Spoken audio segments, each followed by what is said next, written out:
Namaskaram. We'll start off with a short prayer. Vakratunda Mahakaya Suryakodi Samaprabha Nirvignam Kurumi Deva Sarvakaryeshu Sarvada. Namaskaram all. Welcome to Vichara Dashakam, 10 eminent female speakers by Gurukulam Temple of Brampton. Today we have Swamini Svatmavidyananda. Sri Swamini Svatmavidyananda Saraswati is a longtime disciple of Parama Pujya Swami Dayananda Saraswati of India. She is an accomplished scholar of Vedanta. For several years, she has led an active satsang community in the United States, serving as the spiritual director of Swami Dayananda's USA Center, Arsha Vijnana Gurukulam, based in Washington, D.C. and Oregon.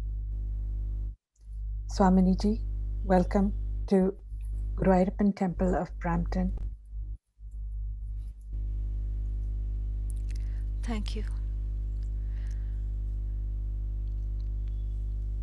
Om Apyayantu Mamangani Vakpranashchakshushrotramatho balamindriyani cha sarvani Sarvam Brahma Upanishadam Maham Brahma Nirakuryam Mama Brahma Nirakarot Anirakaranamastva Nirakaranam me astu Tadatmani nirateya upanishadsu dharmaste mayi santu te mayi santu Om Shanti Shanti Shantihi Om Sahana Bhavatu Sahanau Bhunaktu Sahaviryam Karavavahai Tejasvinavadhitamastu ma vidvishavahai Om Shanti Shanti Shantihi. Namaste to everyone.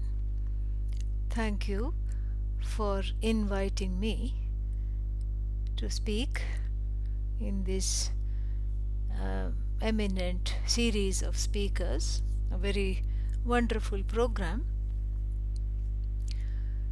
I'm happy to be with all of you, if not in person, on Zoom, and it is quite an effective medium, regardless of whatever constraints we may have of not being together. Today we'll be just taking a look, in the short time we have together, we'll be taking a look at a mantra from the Kenopanishad.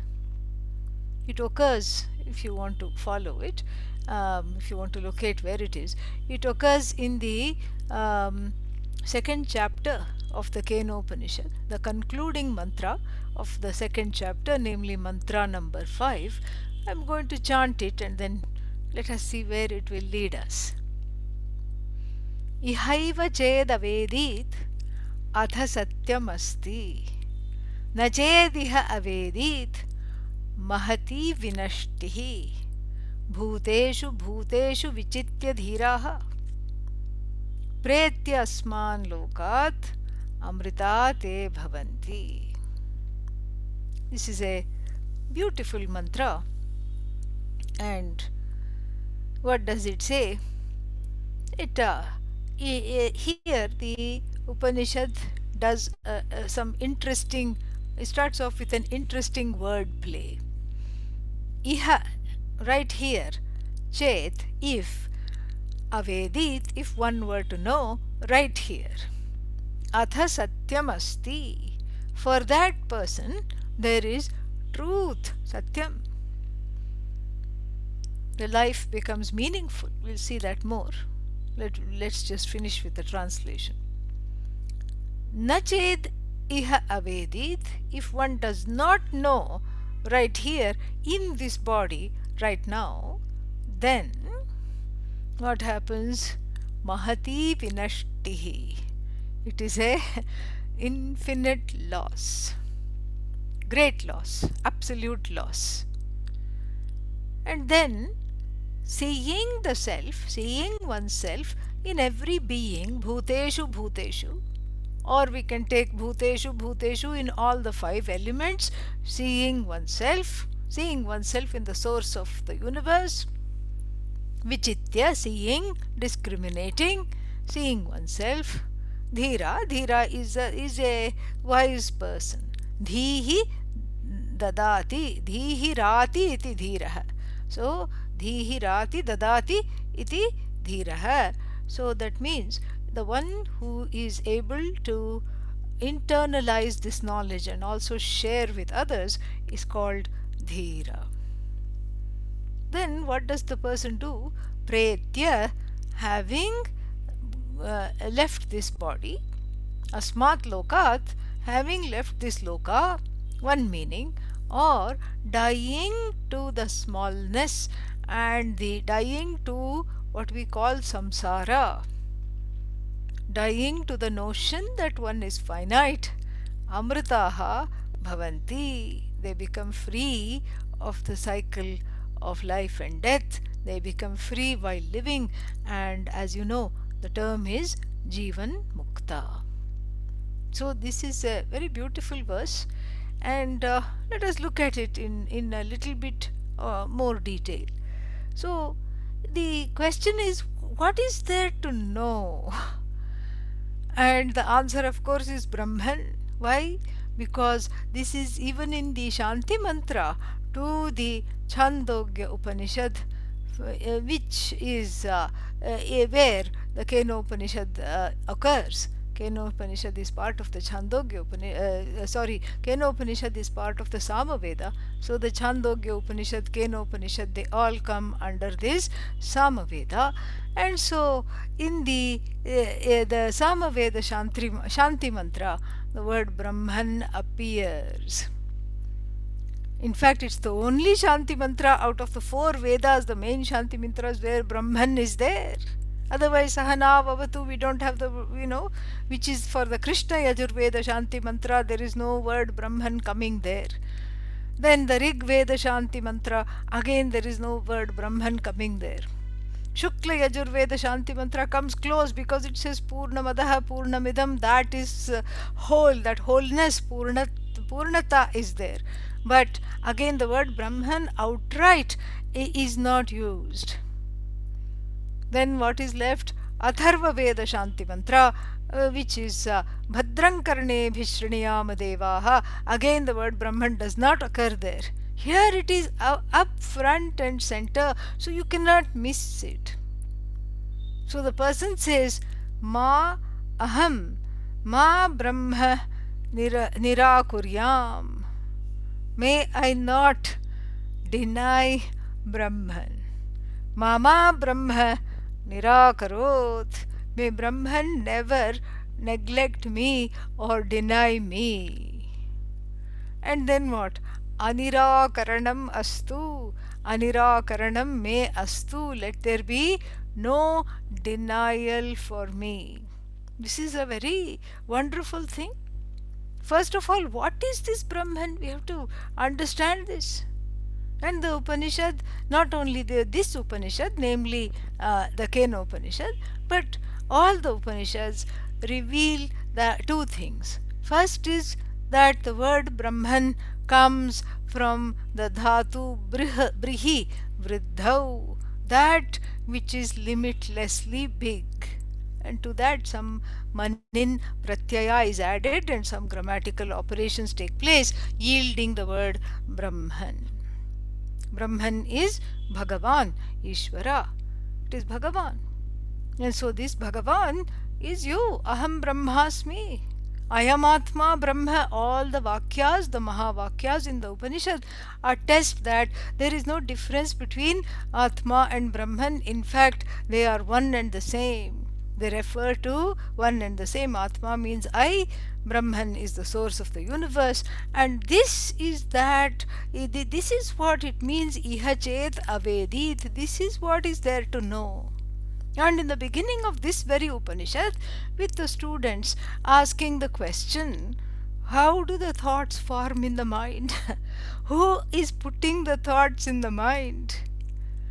And then who is making the eyes see? Who is it that is making the ears hear? These are all very interesting questions. The students are asking the teacher in the Kenopanishad, and to which, it's not unlike it's unlike the questions which bother us now. It's very, very deep questions. Usually people have questions, when is lunch, when is dinner. These are the questions people think about and obsess. But here, the very deep questions. How does sight take place? Well, scientifically, the eyes see, and they have certain, there is the retina, there is cornea, all these things. But a dead person's eyes don't see. But your eyes see, my eyes see, and then the eyes of the alligator, they also see. The eyes of the cat, very furtive, they also see. The eyes of the dog and the cow, big, loyal, docile, they also see. Wherever there is an eye, it sees.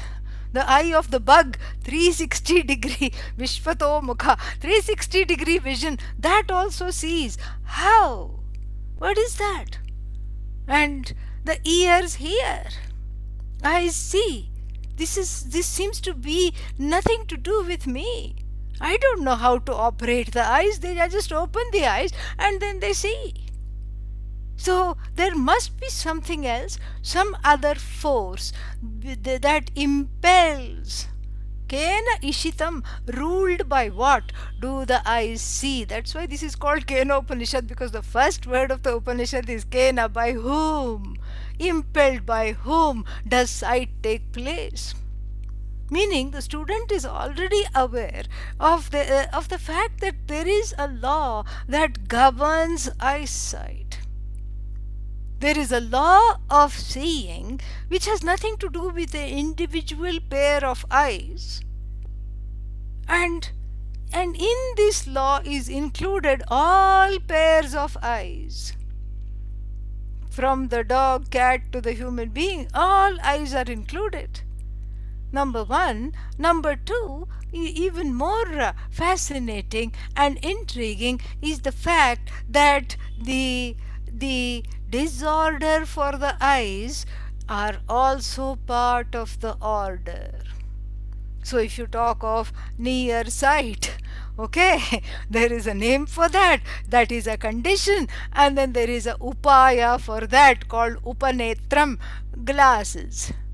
Farsightedness, again there are glasses. Then you get very sophisticated. There is surgeries, LASIK surgery, this surgery, that surgery. So many things are there.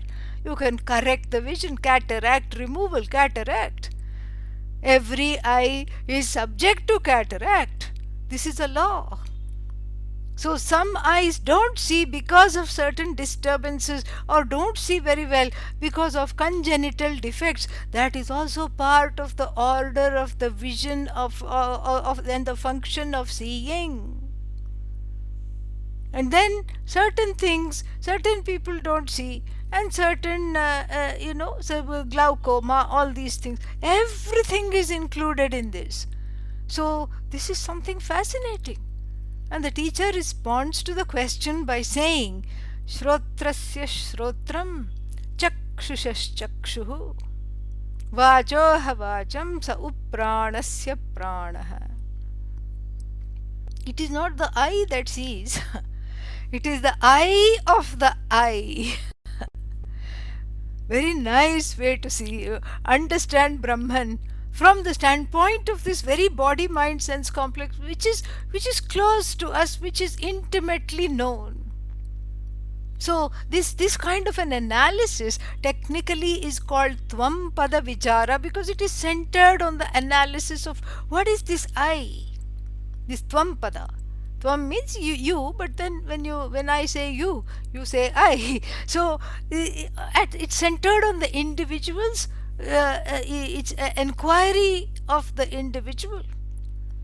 So it's the eye of the eye. Then what is this eye of the eye? That which makes the eye see, that which sees everything without needing an eye.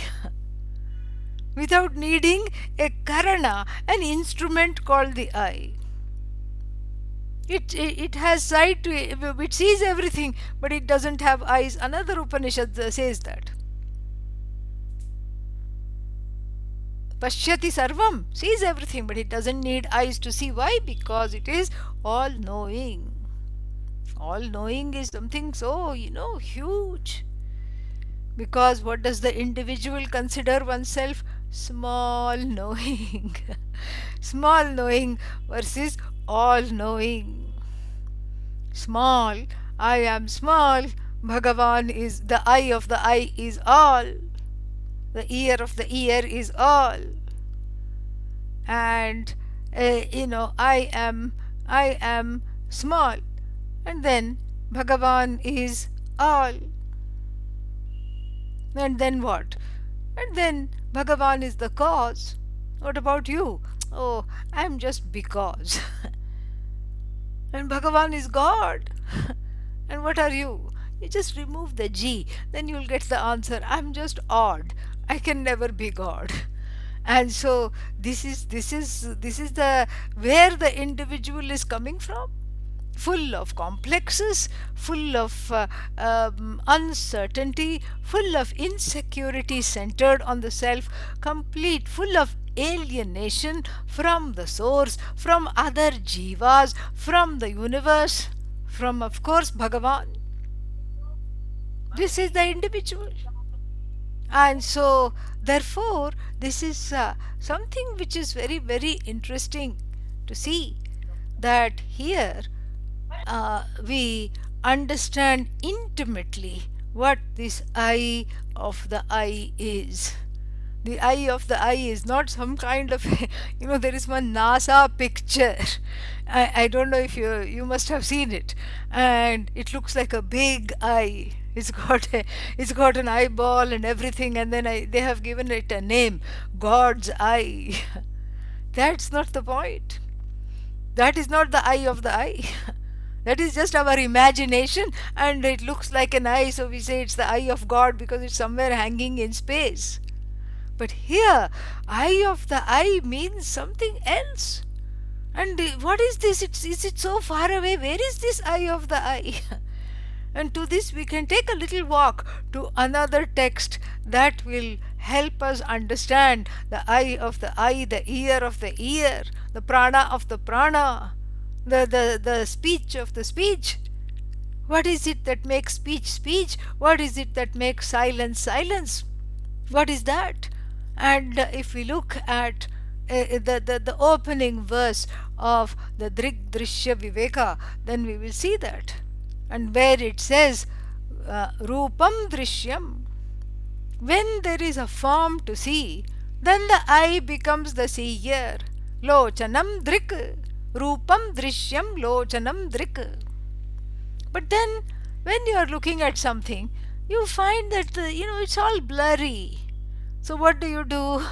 You rub the eyes. You look at the eyes in the mirror to see if there is some foreign object fallen in the eye. Tad drishtva driktu manasam. So when you are looking at the eye to see if there is any disturbance or some foreign particle in the eye, then what happens? Who is the seer? The mind is the seer. But then the mind is not the eye of the eye. The eye is not the eye of the eye. The mind is not the eye of the eye when you objectify the eye. And then what? And then you find out that the mind itself you can objectify. Drishyaha dhivrittayaha. So all the thoughts in the mind, I know I have had this thought. Oh, yesterday I was thinking of this person, and today this person is right in front of me. Isn't that an interesting coincidence? Yesterday I was thinking of you, and here you are. And so therefore, when I relate this, when I narrate this to somebody else, oh, I was thinking of this friend yesterday, and this friend just came right to my house, or came and I met him in the supermarket, something like that. When I say, then what happens? I am looking at the ways of my mind. So the mind itself and the thoughts therein become the object, and then who is the subject? Sakshi, the witness. And this witness, Drik, is Drik. Sakshi Drik. Drigeva. Sakshi Drik eva. Natu drishyate. This Sakshi, the truth of the Sakshi, the truth of this witness, the content of the Sakshi, the content of the witness is what? Is never an object of sight. So very beautifully, starting with our own body mind sense complex, we have gone straight up to Brahman right in the first chapter of the Upanishad itself. The eye of the eye, the ear of the ear. Mind you, there is no different eye of the eye and another different ear of the ear, okay? There is only one thing, which is all knowledge, which is the eye of the eye, which is the ear of the ear, which is awareness. So when I am conscious that I cannot hear, that is that consciousness blessing the ear to hear, blessing as it were the eyes to see, lending its presence to the speech to make it articulate, lending its presence, its satta and its phurti to the prana, for all the respiration and other functions to take place. The eye of the eye, the ear of the ear, all these things, it is just one consciousness. So what does it look like? It is unqualified.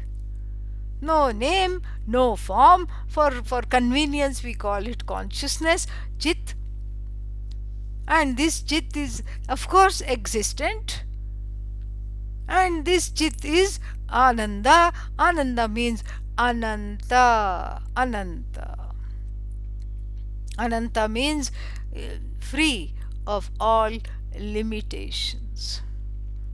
And this is what is there to know, that I am this alone. I am not just the sum total of the body mind sense complex. And this eye of the eye, ear of the ear, is already partially known. Because if I were to ask you this question, which I do all the time, are you here? What are you going to say? You have to say yes, correct? Unless you are asleep, which also frequently happens in Vedanta class, doesn't matter. But if you are awake, what do you say? I am here. Are you here? Yes. You have to say yes. You have no other choice but to say yes. You have to say yes. And so therefore what? Therefore, if you have to say yes, then there is nothing else to do. You just have to say yes. And this is what it is said in the opening mantra of the Samaveda, which we chanted earlier. Maham Brahma Nirakuryam. Let me not deny Brahman. Because that which says yes I am is Brahman. That acknowledgement is Brahman. I exist. And how do you know you exist? I know I exist. I don't have to check with the significant other. I don't have to check, do I exist? You don't have to check with somebody in the family. I know I am. So I am is equal to I know I am. The two cannot be separated. The I am and I know cannot be separated. I am Sat or Satyam, existence. And then I am means what? I know I am. I know Chit, knowledge. But how can you say knowledge? There are so many things I don't know. What you don't know, also you know. No, how is that possible? Like if you say, I don't know Greek language, right? That means what? What are you telling me? I know that I don't know. So this I know never becomes I don't know. Think of how fascinating that is.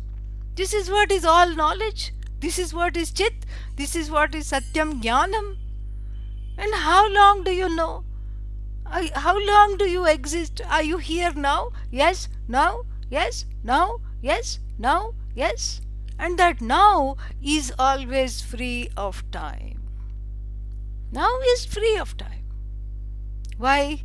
Because it is now. Now is free of time because you cannot measure with a tape or any other device the length of now. The length of now cannot be measured. How long is now? Now. Is now ending now? Can now finish now? And then if I were to ask you, are you sad now? The answer will always be no. As long as you're in the now, no sadness. Are you sad now? No. How about now? No. How about now? No. How about now? And even if someone were to say yes, I will say that was then. This is now. That is gone. And so this is who you are. And this is Brahman. Because this Brahman is unqualified consciousness, as though dwelling in this body mind sense complex, occupying this body mind sense complex, has a connection to this body mind sense complex, but yet is not affected by anything that happens to this body, anything that happens to the mind, anything that happens to the senses, even while living in a finite body, a complaining mind, and senses that drive one senseless. One can say, I am free, if one understands the message of the Kenopanishad. And so this is very wonderful. So this is what is Brahman. And this Brahman, that is unqualified consciousness and not something you worship. Tadeva brahmatvam vidhi, says the Kenopanishad.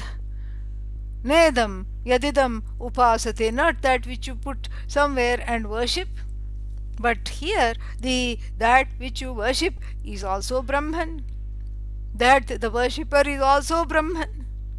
And the act of worship is also Brahman. Everything is Brahman. Sarvam khalvidam Brahma. Brahmarpadam Brahma havihi Brahmagnau Brahmanahutam Brahmaiva tena gantavyam Brahma karma samadhina. This is in the 4th chapter of the Bhagavad Gita. Beautiful. Lord Krishna, tells Arjuna, everything is Brahman. It is like a yajna. And what is what is being offered is Brahman. Who is the Yajamana, the offerer, the one who is doing the Homa? Brahman. And then what is the Havis, the offering? Brahman. And then everything, what is the result that is gained? Brahman. This is the attitude with which the every action should be done. Lord Krishna tells Arjuna in the Bhagavad Gita. Same message also in the Kenopanishad. And this Brahman, and the prayer is, may I never deny Brahman. What happens if you say Brahman doesn't exist? Huh? It means you don't exist. Taittiriya Upanishad also talks about this. Asanneva sabhavati asad brahmeti vedachet asti brahmeti ched veda santamenantato viduriti. So the one who says Brahma nasti, Brahma asat, Brahman is not there and Brahman is not anywhere. If the one who says, then what happens to that person? That person is as good as non-existent. Asadeva sabhavati. So therefore, the denial of oneself as Brahman is a very costly denial. In fact, the loss of this knowledge is a very costly loss. This is what has to be known when ihaiva, right here in this body, in this mind. One has the capacity to know. You have earned this body. It is a punya shariram. It is an adhikari shariram. Adhikari means the one who is qualified for this knowledge. And you don't see any other life form in the universe coming and sitting in the Vedanta classes. You don't see any other life form other than human beings. If they are insects, they are just crawling somewhere, poor things, by themselves. And if there are dogs and cats that come to class, that's because you have come and you have brought them with you, that's all. That's why they are here for you. They are not here for the teachings. In fact, it is a simply bhoga sharira. The animal's body is just the bhoga of previous papas and punyas, little punyas, whatever they may have, and they just exhaust the papas. They are not here to gain this knowledge. They are not here at all.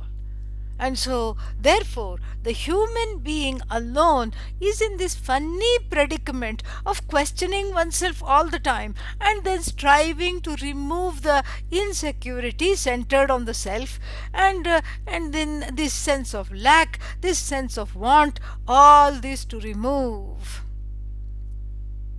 And that removal is a possibility, because there is this desire which is called mumuksha. This mumuksha it's not enough to desire freedom, it has to be converted into jijnasa, the desire for knowledge, because Brahman is already gained. Right now, if you say, do you exist? Yes. Are you here? Yes. And how do you know? I know without anybody telling me I exist. So this means what? This is Brahman, this is you. You are already a swata siddha entity, a self-established, already gained. This Brahman is already you. Oh, but I don't know. Okay, then that means this desire for freedom from so-called limitations, from the notion of limitations, has to be done how? Has to be done, has to be done by the pursuit of knowledge. Has to be followed because one has to pursue knowledge. And when you pursue this self-knowledge in the form of the study of the Upanishad, that is how you understand this. So when you understand this, the Upanishad promises, this is kind of a phalashruti of the teachings, because after this there are some stories and some upasanas are given. So the phala of this Upanishad is that athas satyam asti. When the person knows this oneself as Brahman, then the person can really be said to exist. Otherwise, they are as good as non-existent. Think about it.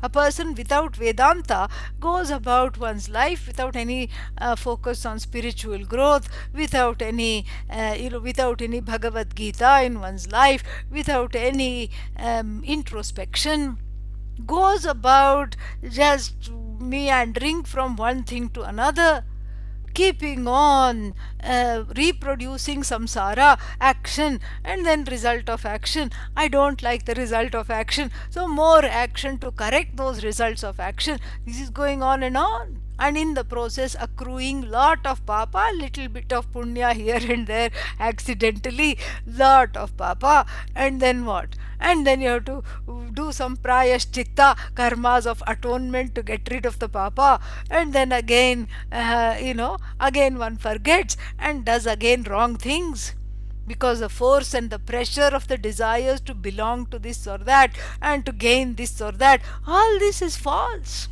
That is why it is not Satyam. One is living an ersatz life, a life devoted to just, non-reality, anatma. So all the pursuits, anatma, if it is done for the sake of this knowledge, then all pursuits become blessed, because they become, they are called, then the life is called karma yoga. But here, if you don't make the life karma yoga and you're just going about the life, then all pursuits are just a false striving to get rid of a false problem of samsara, of bondage, of limitations that really doesn't exist. So it's like saying, what kind of an equipment do I need to beat the snake that is in my yard? Oh, which snake? I have to drive it away, I have to beat it. Should I take a stick? Should I take a gun? Should I take a dagger? Or should I put a stick at the end of the. Should I put the dagger at the end of the stick so that I can cut it from far? What should I do? And then, why do you want let the snake be? No, no, no, I want to get rid of the snake. Then you go out with this person who's acting mad and then looking for ways to kill this snake, or maybe I should just burn it alive. What should I do? And then when you go there, you see the person shows you the snake. It is a rope. What is that? It's a mistake. So one is trying to eliminate something that doesn't even cause the problem. One is trying to eliminate the jagat, one is trying to eliminate not oneself but the so-called limitations centered on the self. And one is trying to change other jivas. You can't even change the people in your own life. What about other people in the world? Not possible. And so one is grieving all the time because this is not possible. You are not in charge of the result of action, to first of all. And second of all, this is futile because here you are competing with Bhagavan. Bhagavan has manifested the universe and you are living in the universe. And so the non-separateness that we talk about is not on this level. The non-separateness that we talk about is at the level of the absolute, at the level of this consciousness which we saw earlier. And this consciousness is nothing but Brahman. Brahman wearing a big crown and showing a blessing hand is called Ishvara. Brahman wearing tatters and a dunce cap is called Jiva, sitting in the corner of the class, ignorant. Blessed by ignorance, the Avarna Shakti of Maya is the dunce cap. This is what has to know to make the life meaningful. When you know this, then you can enjoy the Jagat. It doesn't become the cause of the sorrow. You enjoy your own body. Even in a body that is on its last legs, you still enjoy it. You're not bothered by it. You may be, the body may be in pain. And it's okay, there are some upaya there. One can be on some painkillers or whatever it is. And so therefore this knowledge is not an option. And the Bhagavad Gita also puts this very well.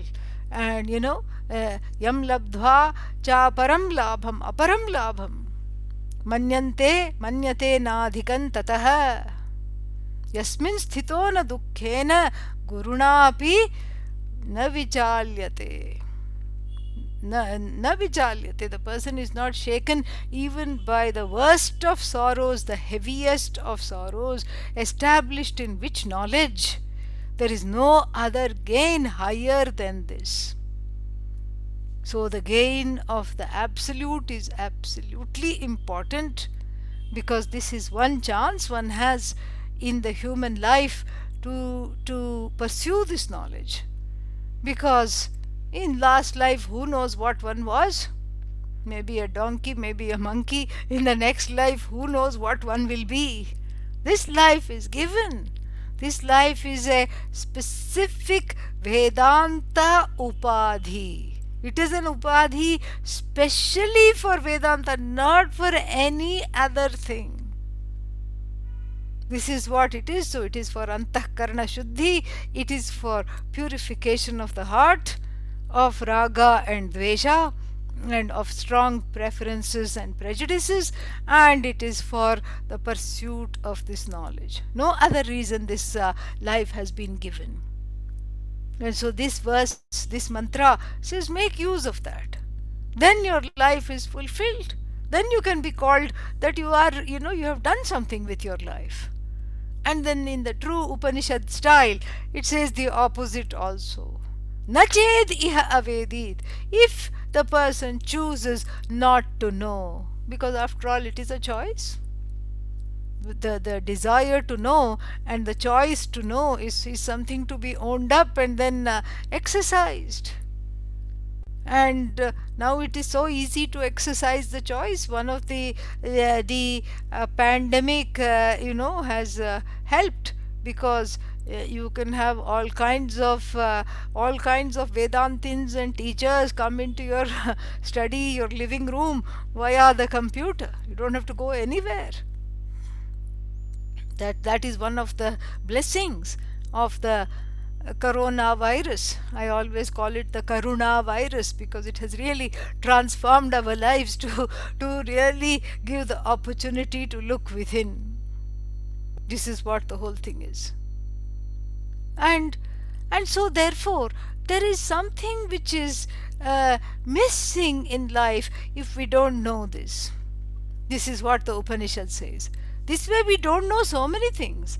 We don't know that that there is that one black hole is very big and the other one is not so big. Maybe we don't know that.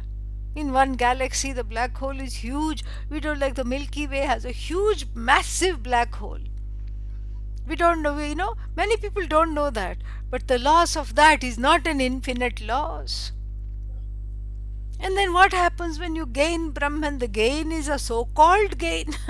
it is a so-called gain because one is already happens to be free, happens to be Brahman. But here, if you don't know this, it's an infinite loss, because it's the loss of the infinite. The loss of the infinite is an infinite loss. Because you can withstand not knowing about black holes or some other life forms or alien life or whatever it might be. You can nothing changes if you don't know that. Like if you know the placement of something, Venus, in your horoscope, then not a big deal. Even before you knew it, that is where the Venus was. Even after you knew it, it's not going to jump a few houses and go somewhere else. It's going to still continue to be there. And so therefore certain things, this is what is called, the relative knowledge. It doesn't matter what you know, and what you know doesn't appear to add to it, to add to anything in your life. And anything you know is just Brahman plus. It's a value added plus. Just like infinity plus 1 is what? Infinity alone. Infinity minus 1, infinity alone. So if Brahman is infinite, this is what you have to know. Knowing which, everything is as good as known. This is what Narada was told when he went to Sanat Kumara with a whole list of accomplishments. I know Yajurveda, I know Rig Veda, I know Samaveda, I know Atharva Veda, I know it backwards and forwards.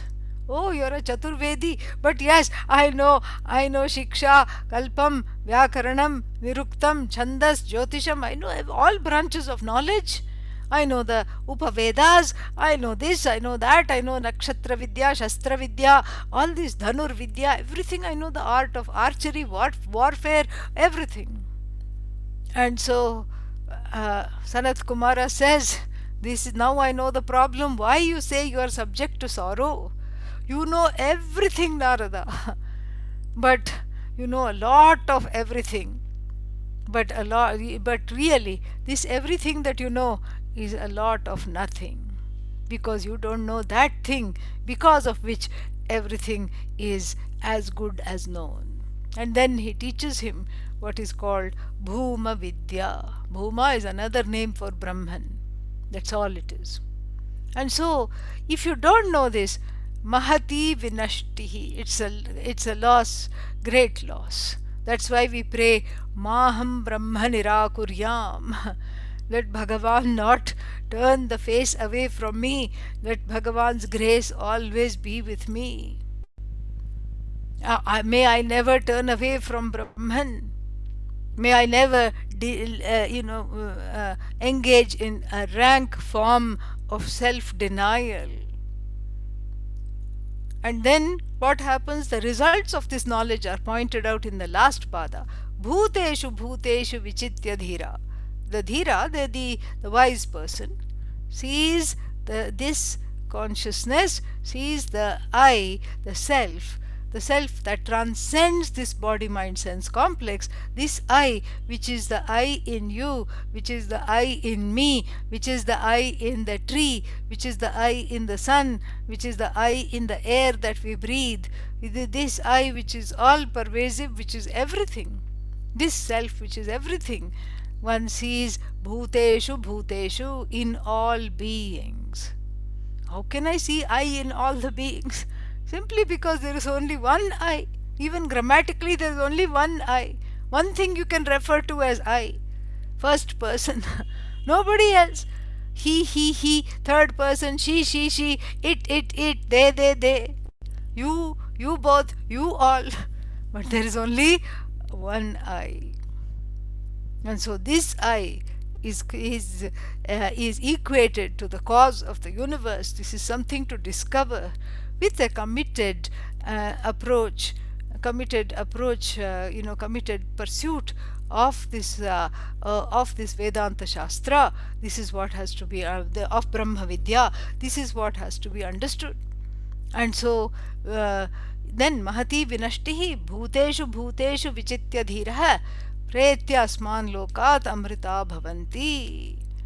So what happens is Pretya, dying, departing from this loka. What is this loka? Full of strife. Loka doesn't mean world. Loka means the world of sorrow here. Lokyate anena iti lokaha. So the world of sorrow, the world of strife, where even otherwise, even when you're alive, one is dying small deaths of disappointment, fear, all these things every day. One dies to this world of finitude because one is enlightened to the truth of oneself. So dying to this world of name and form, as dying to this world of separation, dying to this world of anxiety, one recognizes in the recognition, in the face of recognizing that everything is me alone, it's an extension of me. Recognizing Bhagavan in everything at first, and then recognizing that Bhagavan is the truth of oneself, and then seeing that and dying to this world of samsara. What does the person do? Amritaha bhavanti, the knowers of the truth of the self are not subject to death. The body will fall away, the mind will fall away, but there is no coming back, because the purpose of it is nothing short of fulfilling the purpose of life. This is a wonderful thing. So dying to this, dying to the dying in this world, one is dead to this world of uncertainty, insecurity, fear, sorrow, etc. And the same thing is expressed in the Bhagavad Gita very beautifully. Ya nisha sarva bhutanam tasyam jagarti sanyami yasyam jagrati bhutani sa nisha pashyato munehe. So into that world where the ajnanis are awake, the jnani is fast asleep. Meaning, what is that world? The world of strife, sorrow, and the frenzied pursuits of some trying to become somebody or the other, trying to accomplish something or the other, restless, fearful, approval seeking, insecure, judgmental of oneself, judgmental of others. What a life! To that reality, the jnani is fast asleep. And to the reality in which the jnani is awake, namely the reality of oneself as everything, all the other masses are snoring, unaware of this. So, in short, what do we have to do? It is time to wake up. Thank you. Om Purnamadav Purnamidam Purnat Purnamudachyate Purnasya Purnamadagya Purnameva Vashishyate. Om Shanti Shanti Shantihi. Harihi Om Shri Gurubhyo Namaha. Harihi Om. There are some questions. Swamniji, Yes. I will actually start with a couple of other questions that have come in Okay, just go a ahead. few minutes earlier. First of all, thank you very much for this beautiful discourse. A lot of amazing information, and everyone actually agrees with that. I see or hear. So I'll start with the first question, which is. Smita asked, Swaminiji mentioned the example of the coincidental situation where one thinks of a person, for example, and then happens to see the person the next day in the supermarket. Is there an explanation to this coincidence relating to the mind? Would this be called manifestation? If so, can we tune this to situations we would like to see in our life? And how can we do this? Yeah, this is, this is what I suppose the new age people would use the word manifestation. Um, for us, it is all Ishvara, it is all Bhagavan. And how does it work?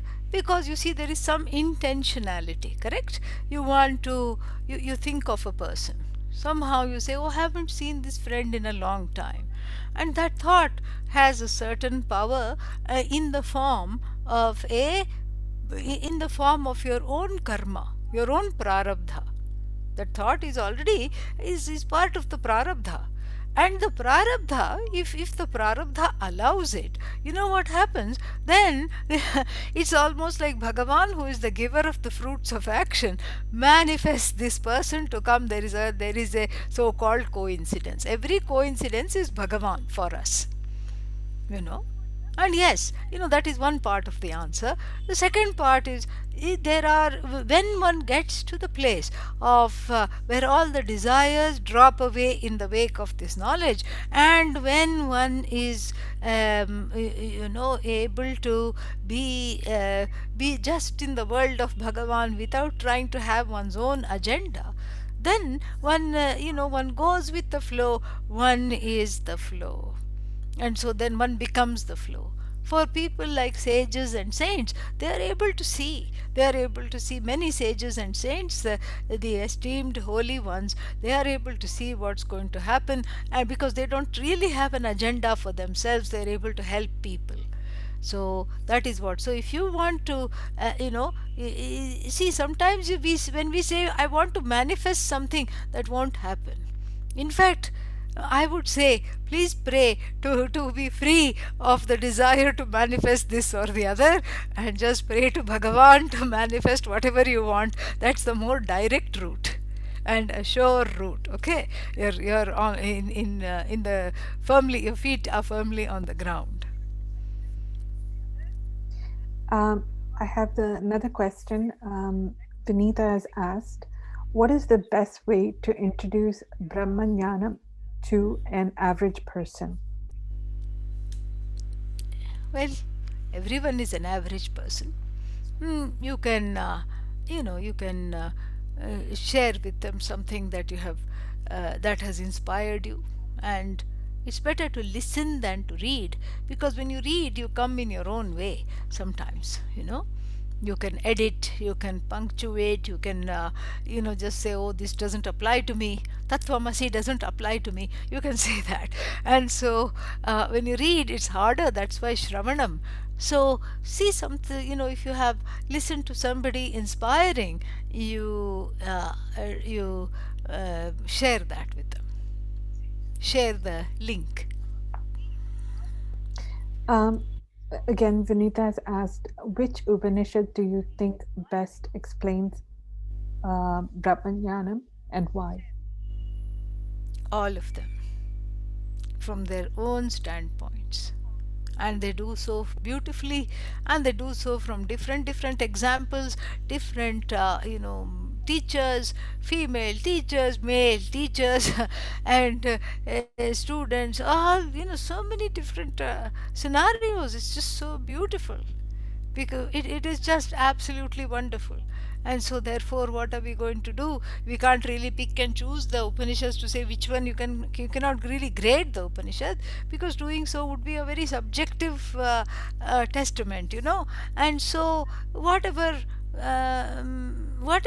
appeals to somebody, they may say that this is my favorite Upanishad, and that's perfectly fine. And so each one cuts the ignorance from a particular standpoint. The Mandukya Upanishad talks about the three states of experience: sleeper, dreamer, waker. All of it is Atma. Atma is none of them. Atma is the one who observes all the three states without coming under any particular state, without losing, it blesses the existence of the states without becoming any one of them. And so, like this, each Upanishad has a unique way to cut the ignorance.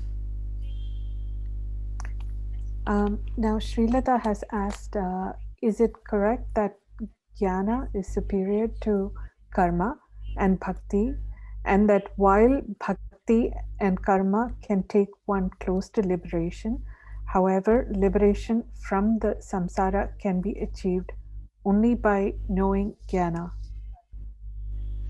Well, I don't, the question of superior and inferior makes it seem like there are many different things, and then, it's like, is chocolate cake superior to ice cream? Or, this is not some kind of, again, a gradation. Because there's only, see, the problem is ignorance. And because there is self-ignorance, the mind starts to be overactive and starts to think of, come to wrong conclusions about the nature of the I. And so because of these wrong conclusions have to be removed. So the distance between you and self-knowledge is not time or space. It is ignorance. That ignorance has to be removed. So the only thing to do is jnana. Bhakti and karma are what should I say, are preparations for this jnana. Atma jnana, Brahma Vidya, whatever you want to call it, is not possible without preparing the mind through bhakti, surrender, devotion, through karma yoga, where one gives up all the hold of raga and dvesha. So it's, the question is jnana superior, karma superior, whatever it is. When we think like that, it's like saying, is a high school diploma superior, or is going to college superior? Without high school diploma, you cannot go to college. Correct? And so these are all preparatory. The karma yoga and the bhakti are all preparatory. The only problem is one doesn't know, and that self-ignorance must be removed through self-knowledge. Next question we have is intuition same as consciousness? No, because you're aware of intuition, and that awareness is consciousness. Okay. Next question is, if the meaning of this life is not to look for anything or seek anything or aspire anything, then how does the Vedanta expect the Sanatanis to live and sustain their life? Because in today's world, the biggest issue facing Sanatanis is lack of livelihood, and to sustain life in this world, wealth is needed. How does Vedanta deal with this? Who said the point in life is not to seek anything and aspire anything? Aspire for anything? How boring that would be if that were we for Vedanta. You don't seek anything, don't aspire anything, don't aspire for anything, don't try for anything, don't have any ambitions, don't have any hopes, dreams, desires. What are you going to do with your talents? Nobody says that. And that's not the meaning of life at all. The meaning of life is to live and to be alive to the realities. And why have we been given this body? There is a body, there is a mind which is unique to you.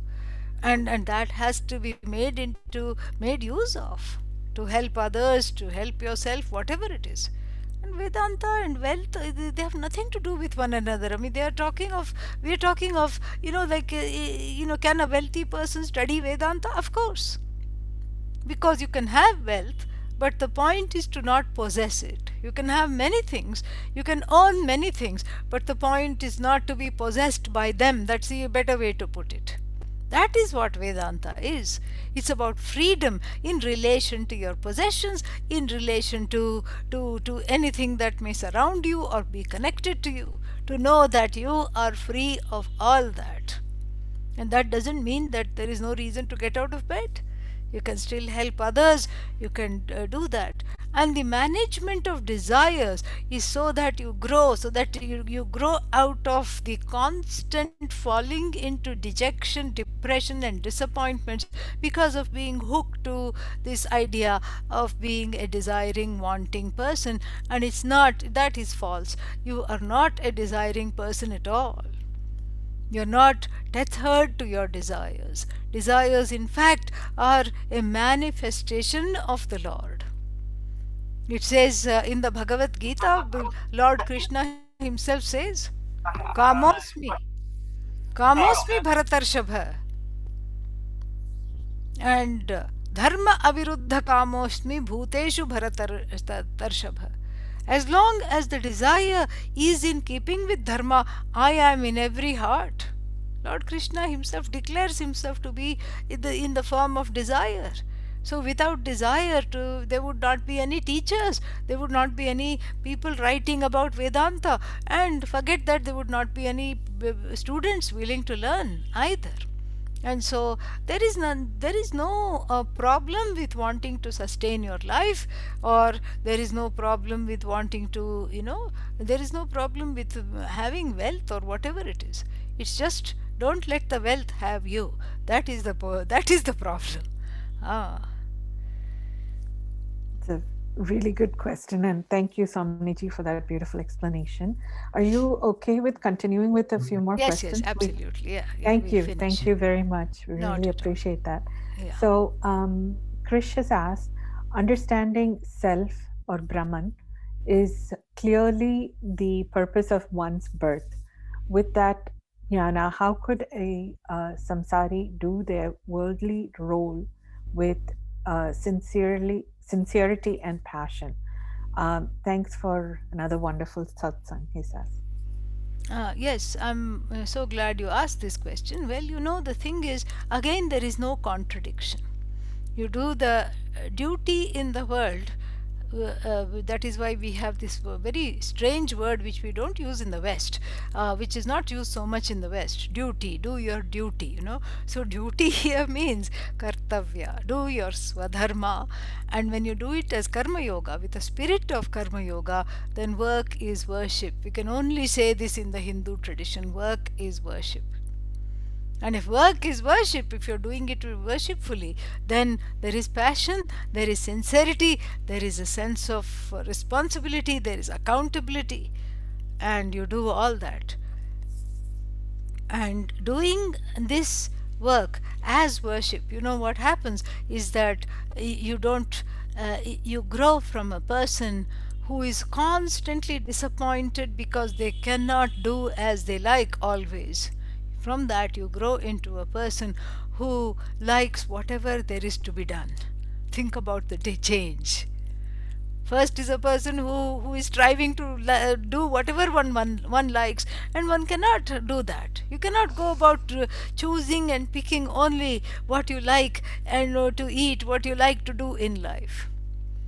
You have to grow into a person. This is what is needed to understand the self as Brahman. You have to grow into a person who likes whatever that needs to be done. And that is the that is the transformative power of Brahma Vidya. When that happens, there is plenty of sincerity, passion, commitment, dedication, whatever you want. Okay? Yeah. Srilata has asked, do we need Brahma Jnana to understand? To understand what, my dear? I don't think the question was completed, or Yeah. maybe a word was Srilata, are you missing. here? if you are here, unmute yourself, please, and tell me, understand what?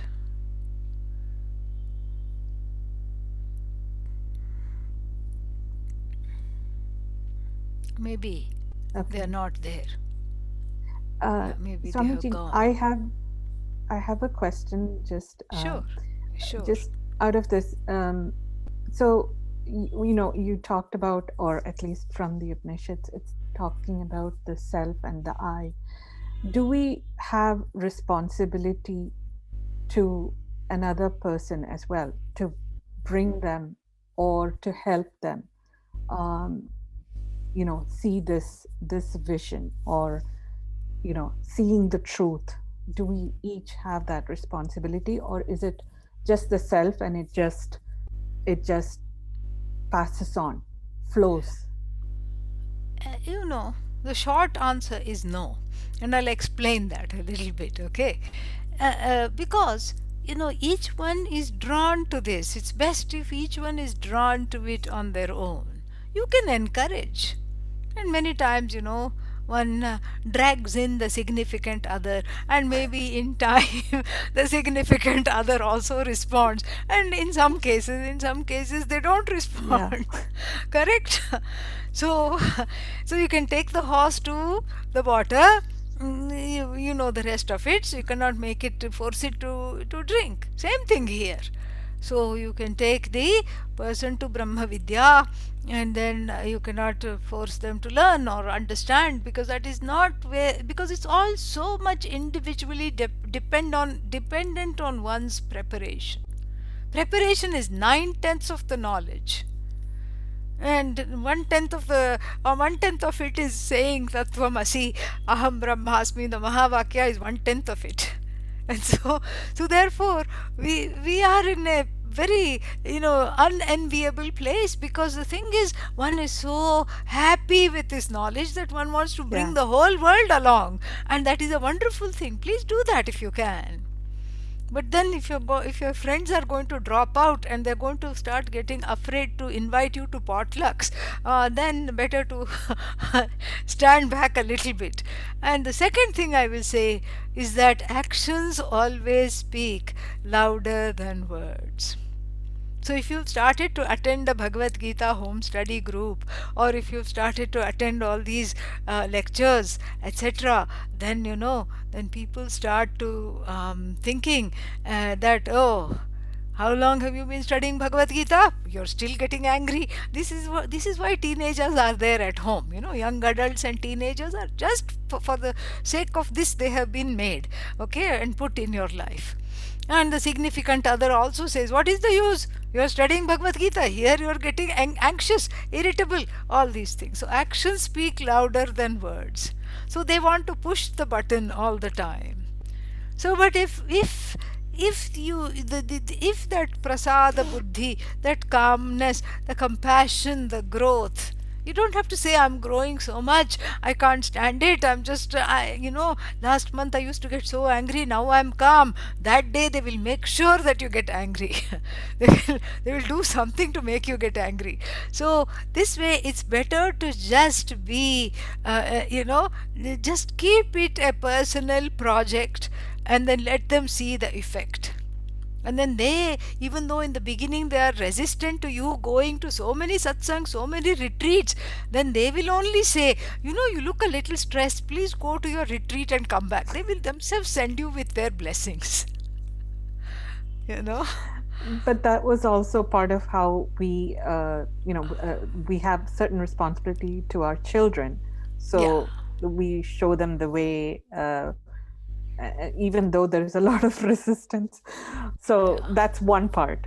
Spouses or significant other, that's another aspect, but children, definitely. And then of course we have people who are struggling, who might be our neighbors, you know, things like that. In our Yeah. society, we Yeah. want to Yeah, you can hold. have some satsang, you can invite somebody to speak, whatever, you can do whatever. But again, do it from a place of just an offering. Because if you expect something to happen as a result, then Yeah, nothing will happen, you know. Yeah. You know, like the Bhaja Govindam contemplates on which is the good time to study Vedanta. Balastavat krida saktah. Oh, maybe I should have studied at childhood. No, the child is only interested in play. Oh, maybe young adult, that is the best thing. Tarunastavat taruni raktaha. The young adult is interested in another young adult. That's about it. Nothing more is possible. Oh, maybe after retirement, after all the responsibilities are gone. Vriddhastavat chinta magnaha. The elderly person is consumed with worry. How will I die? Or with whether my children will take care of me? And then what will they do with my property? All these things. Pare Brahmani kopi na lagna. Nobody is interested in Parabrahma at any time. This is the way of the world. So when you model, you model this Brahma Vidya rather than talk about it. When you model Brahma Vidya, it naturally becomes attractive. So, Swamiji, I think we have come to the end of our questions today. First of all, we want to thank you for, Guruarpan Temple of Brampton wishes to thank you for your time and this beautiful, enlightening session that you have shared with us. And Swamiji, also may Karuna virus in your language bring us more enlightenment and beautiful satsangs like this. And just Swamini Srilata did clarify what she needs to know. Anu let her finish speaking. I will address Srilata's I see. question. I'm sorry. Let Anu finish speaking. I'm sorry. Yeah. No, finish your thought. No, finish your that's thought. all. That's all that I wanted to say. Yeah. And you may address Srilata's question. And if you'd like, you can also conclude with a prayer, or I shall, whichever. Yeah, we'll chant Sarve Bhavantu Sukhina. That will be nice. Yes, I mean, to understand myself, do we need Jnanam? Yes, to understand yourself, you need Brahma Vidya that says that you are free of the limitations of the body, the mind, the senses. You are whole, you are one with Bhagavan. That is what the whole thing is, okay? Yeah. Thank you, Swamiji. I'm little. Thank you. No problem. I'm little scared to put the question properly. Yeah, but look how nicely you are speaking to me. So that's wonderful. You've overcome the fear. Yeah, thank you. Yeah. Thank you. So shall we chant the closing prayer? Please, Swamiji. Om Swasti Prajabhyah Paripalayantam Nyayena Margena Mahim Mahishaha Go Brahmanebhyah Shubhamastu Nityam Loka Samasta Sukhino Bhavantu Kale Varshatu Parjanyah Prithivi Sasyashalini Deshoyam Kshobarahitah Brahmana Santu Nirbhayaah Sarve Bhavantu Sukhinah Sarve Santu Niramayaah Sarve Bhadrani Pashyantu Ma Kaschid Dukkha Bhag Bhavet Asato Ma Sadgamaya Tamaso Ma Jyotirgamaya Mrityorma Amritangamaya Om Purnamadav Purnamidam Purnat Purnamudachyate Purnasya Purnamadaya Purnamevavashishyate Om Shanti Shanti Shanti Harihi Om Shri Gurubhyo Namaha Harihi Om. Thank you. I enjoyed my time with you very much. Om. Thank you. Om. Om Namah Shivaya.